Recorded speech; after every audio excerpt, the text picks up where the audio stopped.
আজকের গল্পটা একদম সিনেমার মতো, কিন্তু এটা কোনো বানানো গল্প না। এটা আমার নিজের জীবনের সত্যি কাহিনী। চ্যানেলে নতুন হলে সাবস্ক্রাইব করে নিন আর ভিডিওতে একটা লাইক দিয়ে পাশে থাকুন। একদিন আমাদের ক্লাসে নতুন করে 2টা মেয়ে ভর্তি হলো। দেখতে একদম মাশাআল্লাহ সুন্দর। তার মধ্যে একজনের চুল এত লম্বা ছিল, একেবারে কোমর পর্যন্ত পড়ে। প্রথম দেখাতেই আমি তাকে ভালোবেসে ফেলি। আমি যেহেতু ক্লাস ক্যাপ্টেন ছিলাম, ম্যাম আমাকে দায়িত্ব দিল তাদের স্কুলের নিয়ম শেখানোর। নিয়ম শেখাতে শেখাতে আমাদের মধ্যে একটা ভালো সম্পর্ক তৈরি হয়ে গেল। একদিন আমি মজা করে জিজ্ঞেস করলাম, তোমরা কি বেদে নাকি? নাকে 2টা করে নাকফুল কেন? সে হেসে বলল, না, আমরা বেদে না, কিন্তু আমাদের আশেপাশে বেদে থাকে, তাই দেখে আমরাও দিয়েছি। কিছুদিন পর সে আমাকে বলল, তুমি কি আমার একটা উপকার করতে পারবে? সে বলল, তার একটা পুরনো রিলেশন ছিল, এখন রিলেশন রাখতে চাচ্ছে না। ছেলেটা তাকে ছাড়ছে না, তাই একদিনের জন্য আমাকে তার বয়ফ্রেন্ড সাজতে হবে। আমি রাজি হয়ে গেলাম। ছুটির পর আমি আমার একটা বন্ধু নিয়ে তাদের বাড়ি গেলাম। ছেলেটার সাথে দেখা করলাম, দোকানে বসে চা খেলাম। ছেলেটা আমাকে জিজ্ঞেস করলো, আপনারা একই ক্লাসে পড়েন? আমি বললাম, হুম। ছেলেটা কিছুক্ষণ চুপ থেকে বলল, আপনাদেরকে ভালোই মানাবে। আমি বললাম, ধন্যবাদ। ছেলেটা বলল, ওকে ভাই, আর কোনোদিন ডিস্টার্ব করব না। আমি বললাম, ওকে, থ্যাঙ্কস। বাসায় চলে আসলাম।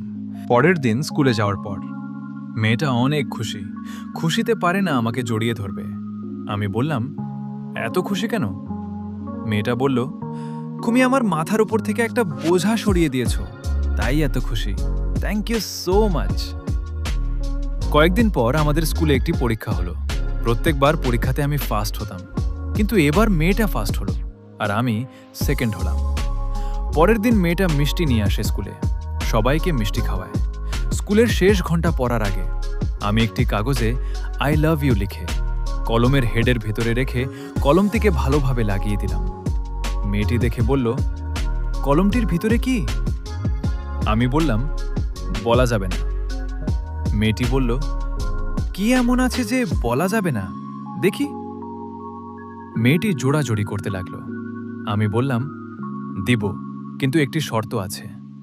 এটা এখানে দেখতে পারবে না, বাসায় গিয়ে খুলে বা ভেঙে বের করে তারপর পড়বে। মেয়েটি বলল, ওকে। পরের দিন স্কুলে মেয়েটা এসে আমাকে বলল, এটা কি ছিল? আমি বললাম, আমার কোনো দোষ নাই, তুমি তো জোরাজুরি করতেছিলে নেওয়ার জন্য। মেয়েটি বলল, তুমি কি সত্যিই আমাকে ভালোবাসো? আমি তো পুরো অবাক। বললাম, না, মানে প্রথম দেখাতেই তোমাকে ভালোবেসে ফেলেছিলাম। মেয়েটা আমার হাতে একটা চিঠি ধরিয়ে দিয়ে বলল, আই লাভ ইউ টু। প্রতিদিন সে আমাকে চিঠি দিত। চিঠির মধ্যে থাকত ছন্দ, কবিতা, আমাদের নাম মিলিয়ে লেখা স্বপ্ন। দিনগুলো খুব সুন্দর কাটছিল। দেখতে দেখতে আমরা ক্লাস 7-এ উঠে যাই। 7-এ 2 মাস ক্লাস করার পর সেই স্কুলে আসা বন্ধ করে দেয়। তার বান্ধবীকে জিজ্ঞেস করব কিভাবে? তার বান্ধবী তো আরও 2 মাস আগে থেকেই স্কুলে আসা বন্ধ করে দেয়। আমি একদিন আমার বন্ধুকে নিয়ে তাদের বাসায় যাই। গিয়ে দেখি সে বাসায় তারা এখন আর থাকে না। মাস 4-1 পর মেয়েটা ম্যামকে কল করে কান্না করতেছিল। ম্যাম কথা বলতে বলতে কান্না করে দিছে। কল শেষে ম্যাম আমাদের সবাইকে বলল, আমাদের ক্লাসে একটি মেয়ে ছিল না, তার বাপ মা নাকি তাকে বিয়ে দিয়ে দিয়েছে। এইমাত্র সেই মেয়েটা আমাকে কল দিয়েছিল। কল দিয়ে বলতেছিল, ম্যাম, আমি আরও পড়তে চাই, আমার ভালো লাগে না এই সংসার জীবন। ম্যাম বলল, সে যদি বিয়ের আগে আমাকে কল দিত, তাহলে আমি ছাত্রদের নিয়ে বাল্যবিবাহ আটকে দিতে পারতাম, কিন্তু এখন তো আর কিছু করার নেই। বিষয়টা শুনে স্কুলে সবারই মনটা খারাপ হয়ে গিয়েছিল। আর আমার ভিতরে কি হয়েছিল তোমরা তো ধারণাই করতে পারতেছ। বিশ্বাস করো, সেদিন খুব কান্না করেছিলাম। এই গল্পটা এখানেই শেষ। কারো কোনো প্রশ্ন থাকলে কমেন্টে জিজ্ঞেস করতে পারো। আমার পরবর্তী প্রেমের গল্প শুনতে চাইলে সাবস্ক্রাইব করে রাখো লাকি স্টার ভ্লগস চ্যানেলটি।